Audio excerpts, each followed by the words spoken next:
Good evening students. आज के lecture का हमारा टॉपिक है अपवाह प्रतिरूप। सबसे पहले हम अपवाह प्रतिरूप का अर्थ समझते हैं कि ड्रेनेज पैटर्न होता क्या है। देखिए, नदियाँ जो हैं वो एक सिस्टम या रिवर सिस्टम जो है वो अलग अलग रिवर सिस्टम अलग अलग ड्रेनेज पैटर्न है उसको निर्मित करती है।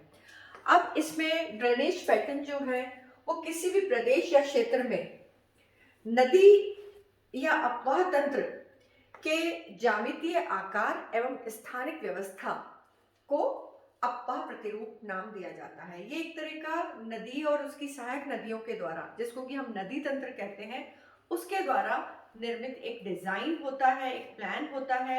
एक तरह से हम नदियां और उसकी जो सहायक नदियां हैं उनके सामूहिक क्रम के द्वारा जो निर्मित एक तरह का प्रतिरूप है उसको कहते हैं अपवाह प्रतिरूप। अब अपवाह प्रतिरूप जो है उसको सरिताओं की अवस्थिति, सरिताओं की संख्या, सरिताओं की दिशा, सरिताओं का एक तरह का मार्ग, प्रवाह का जो मार्ग है, ये सब रिवर सिस्टम को निर्धारित करते हैं। और रिवर सिस्टम जो है जिसमें कि नदी और उसकी सहायक नदियां होती हैं, उनके द्वारा जिस तरह का ज्यामितीय आकार या स्थानिक व्यवस्था उस क्षेत्र विशेष में निर्मित होती है उसको कहा जाता है अपवाह प्रतिरूप। अपवाह प्रतिरूप को प्रभावित करने वाले, एक तरह से हम कह सकते हैं कि अपवाह तंत्र को या रिवर सिस्टम को प्रभावित करने वाले जो कारक हैं उनमें हम सबसे पहले तो एक तरह से यदि हम कारकों को लें तो उसमें सबसे इंपॉर्टेंट तो हो जाता है उस धरातल का ढाल।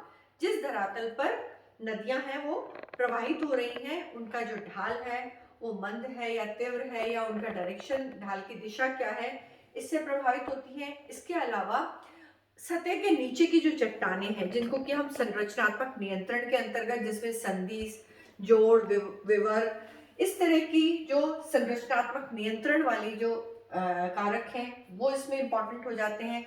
इसके अलावा शैलों की संरचना, उनकी प्रकृति, शैलें कठोर हैं, मुलायम हैं या आग्नेय हैं, अवसादी हैं, कायांतरित हैं, किस तरह की शैलें हैं, ये भी प्रभावित करती हैं अपवाह तंत्र को और फिर परिणाम स्वरूप प्रतिरूप को। और फिर इसके अलावा विवर्तनिक जो क्रियाएं होती हैं, हलचल है, पटल विरूपण है, उसके कारण जो क्षेत्र में उत्थान या अवतलन की क्रियाएं होती हैं। इसके अलावा जल की उपलब्धता, और एक है जलवायु संबंधी विशेषताएं और वनस्पति संबंधी विशेषताएं या दशाएं। ये सभी कारक जो मिलकर किसको, नदी तंत्र को प्रभावित करते हैं, रिवर सिस्टम को। और रिवर सिस्टम जिस तरह की वहां की एक तरह का ज्यामितीय आकार या स्थानिक व्यवस्था को निर्मित करती है, मुख्य नदी और उसकी सहायक नदी, उससे जो प्रतिरूप बनता है, जो डिजाइन बनता है, उसको कहा जाता है अपवाह प्रतिरूप या ड्रेनेज पैटर्न। अब ड्रेनेज पैटर्न, कई तरह की ड्रेनेज पैटर्न धरातल के ऊपर नदियों के द्वारा और उनके पूरे सामूहिक क्रम के द्वारा निर्मित किए जाते हैं। वो उनमें जो इम्पोर्टेंट है वो हम देख लेते हैं। इसमें जैसे कि सबसे पहले जो सबसे ज्यादा कॉमन देखने को मिलता है पैटर्न, वो है पादपाकार या वृक्षाकार या दुमाकृतिक। ये इसके तीनों के नाम है, जिसको कि डेंड्रियाटिक पैटर्न कहा जाता है इंग्लिश में। और ये सबसे कॉमन पैटर्न है जो कि नदियों में देखने को मिलता है। फिर इसके बाद आयताकार, जिसको कि रेक्टेंगुलर पैटर्न के नाम से जाना जाता है। फिर है जालीनुमा, जिसको ट्रेलिस पैटर्न के नाम से इंग्लिश में जाना जाता है।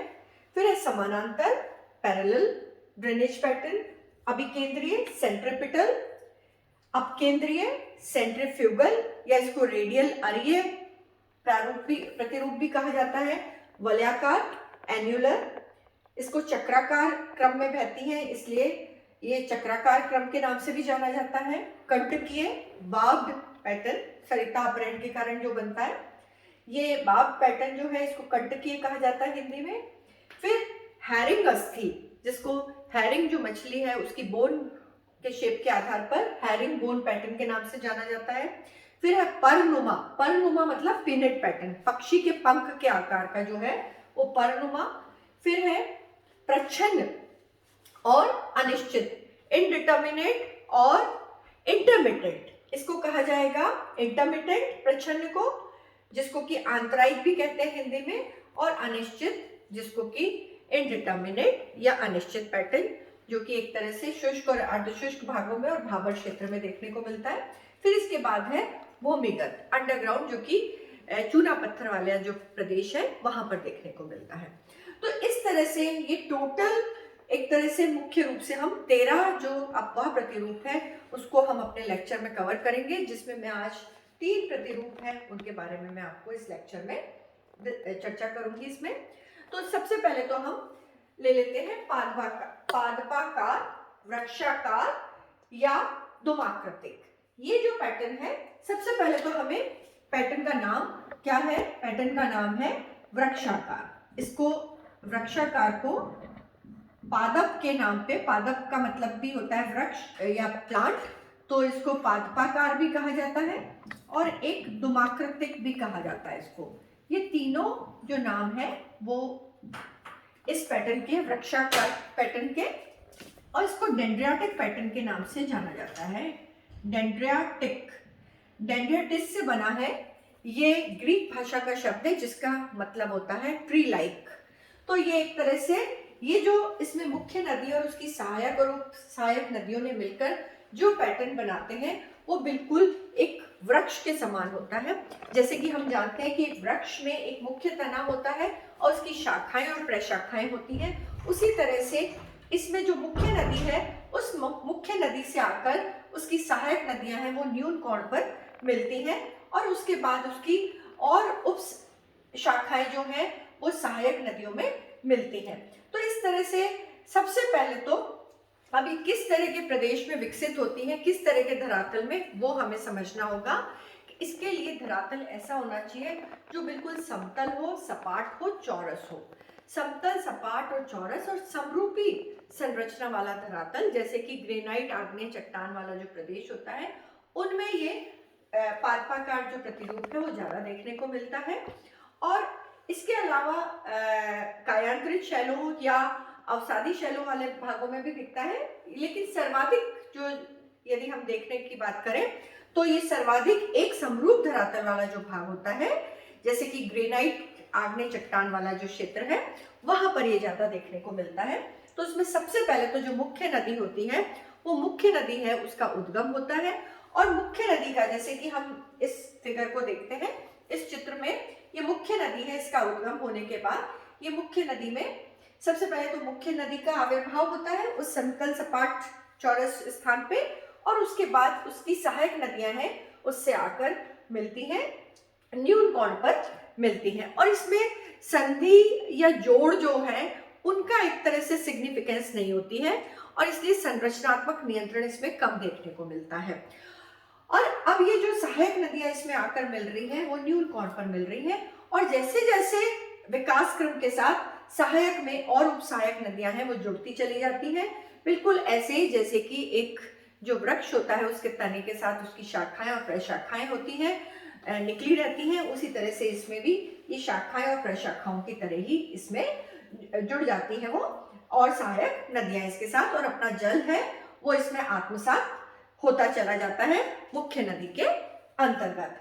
अब इसके बाद यदि हम देखें तो इसमें उस धरातल का यदि ढाल मंद है और वो धरातल बिल्कुल सपाट है, समतल है, और साथ ही उसमें अप्रवेश्य यदि चट्टानें हैं, तो इस स्थिति में इसका जो विस्तार होगा इस प्रतिरूप का वो ज्यादा विस्तृत होगा और साथ ही नदियों की संख्या भी अधिक होगी। लेकिन मान लीजिए ये जो पूरा क्षेत्र है, ये क्षेत्र जो है वो इसका ढाल तीव्र है, तो ऐसी स्थिति में ये प्रतिरूप तो इसी प्रकार का बनेगा, जो मुख्य नदी है वो लंबी होगी तने के रूप में इस तरह से उसका, लेकिन इसका जो चौड़ाई है वो कम हो जाएगी और लंबाई ज्यादा रहेगी।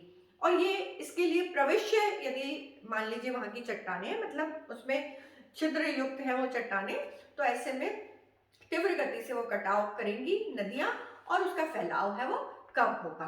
तो इस तरह से हम समझ सकते हैं कि यदि हम मोटे तौर पे देखें तो इसका जो विकास होता है वो एकदम एक समरूप संरचना वाला जो धरातल होता है उसके ऊपर होता है। अब इसके हम एग्जाम्पल देखें तो इसके एग्जाम्पल बहुत सारी नदियां हैं जो इस तरह का प्रतिरूप है वो विकसित करती हैं। जैसे कि दक्षिण भारत की नदियां हैं, उत्तर भारत की जो नदियां हैं जिसमें घाघरा है, गंडक है, इसके अलावा गोमती नदी है, इस तरह की जो नदियां हैं इनके द्वारा भी यही प्रतिरूप विकसित है।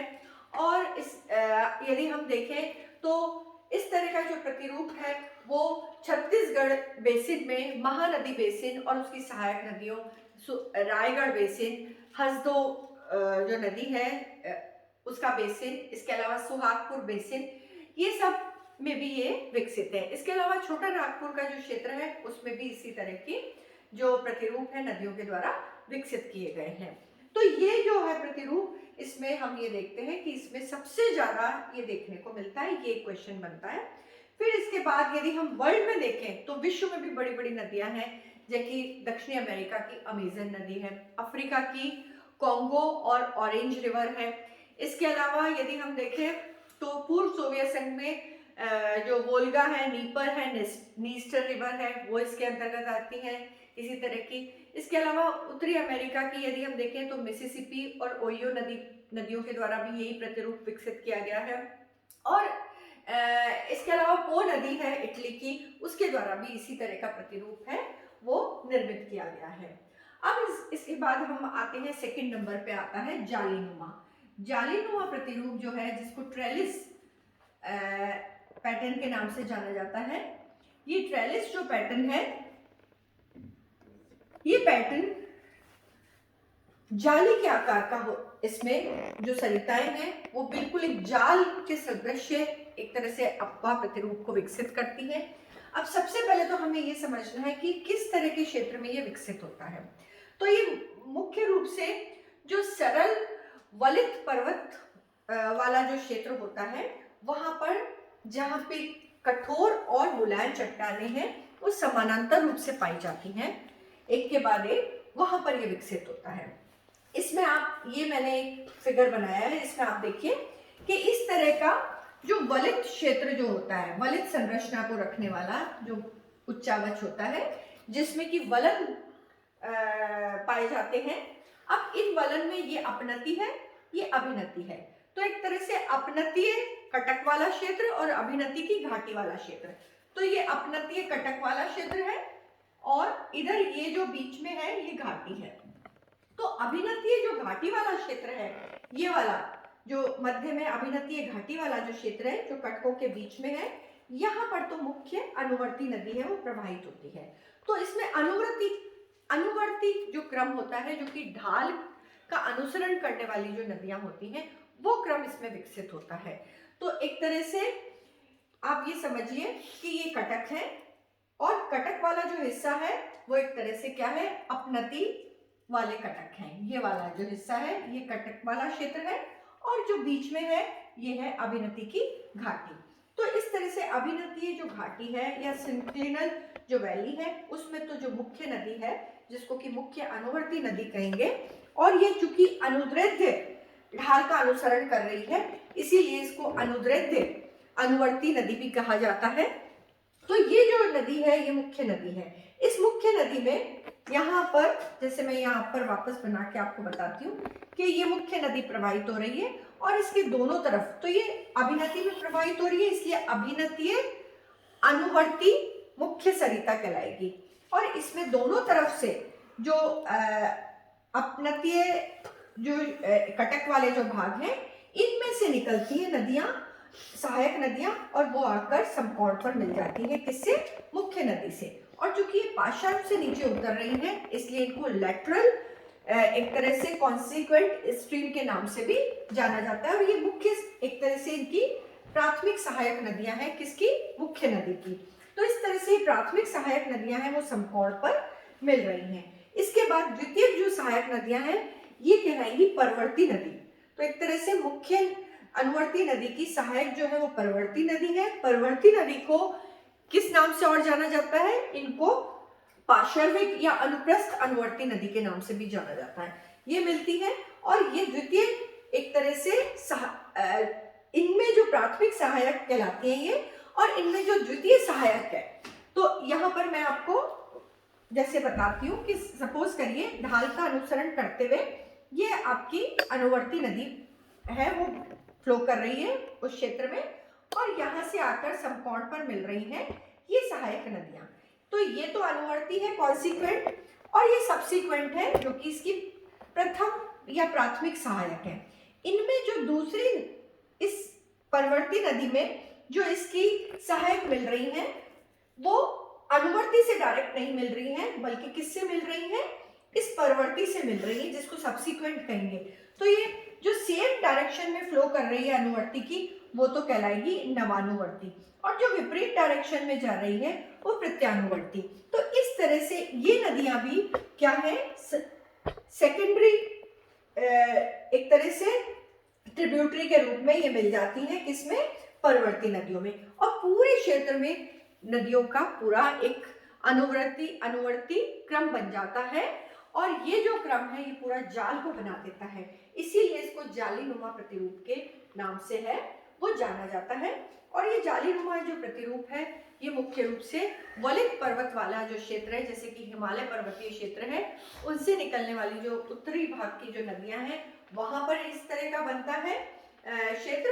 और इसके अलावा ये सिंहभूम, छोटा नागपुर का जो सिंहभूम क्षेत्र है उसमें भी इस तरह का जो प्रतिरूप है वो देखने को मिलता है। और अपलेशन, जो कि यूएसए का अपलेशन पर्वतमाला वाला जो क्षेत्र है वहां पर भी इस तरह का प्रतिरूप है नदियों के द्वारा निर्मित किया गया है।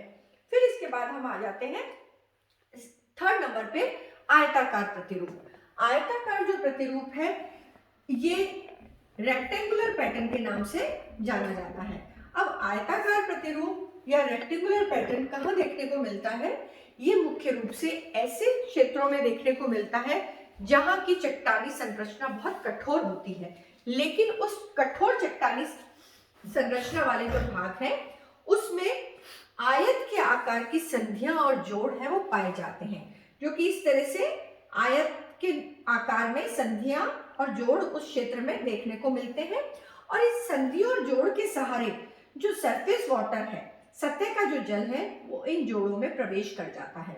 और इन जोड़ों में प्रवेश करने के बाद अपक्षय की जो क्रिया है, वेदरिंग, जिसमें कि विघटन और वियोजन के द्वारा, विघटन और वियोजन की जो क्रिया है वो इस प्रवेशित जल के द्वारा की जाती है, और इसके कारण ये संधियां हैं ये चौड़ी होने लगती हैं, और इनमें जो जल भरा हुआ है वो बाद में नालों में कन्वर्ट हो जाता है।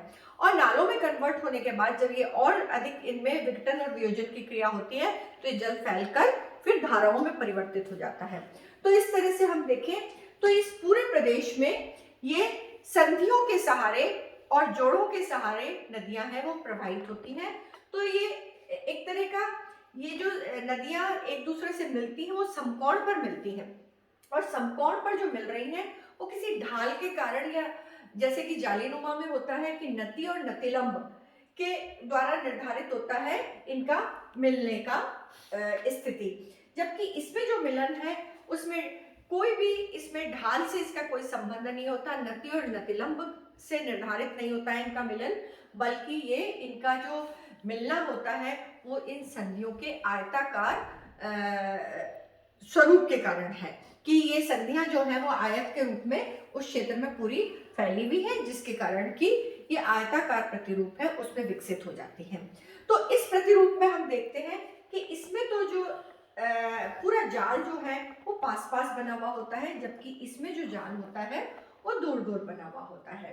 ठीक है, तो ये हमको ये बेसिक आपको डिफरेंस यदि देखने को मिले, और ये ज्यादा नियमित जाल देखने को मिलता है, जबकि इसका जो जाल है वो बहुत अनियमित होता है, मतलब उसमें इतना इरेगुलरिटी होती है, जबकि इसमें काफी, क्योंकि ये पूरा एक सिस्टम होता है, कॉन्सिक्वेंट रिवर्स का एक सिस्टम बना हुआ होता है, इसमें कॉन्सिक्वेंट है, सीक्वेंट है, उसके बाद रेसिक्वेंट है और ऑब्सिक्वेंट है, ये पूरा सिस्टम इसमें डेवलप होता है, जबकि इस तरह का सिस्टम ढाल के अनुरूप इसमें डेवलप नहीं होता, केवल इसमें संधियों के सहारे, जो कि संधियों का आकार ही आयताकार होता है, इसलिए ये आयताकार प्रतिरूप है वो विकसित होता है।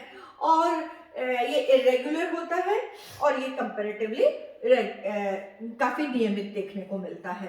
अब ये आयताकार जो प्रतिरूप है ये कहाँ पर देखने को मुख्य रूप से मिलता है, तो इसमें कोसी की सहायक जो अरुण नदी है ये इसका बेस्ट एग्जाम्पल है, जो बताया जा सकता है कि इसके द्वारा आयताकार प्रतिरूप है वो विकसित किया जाता है।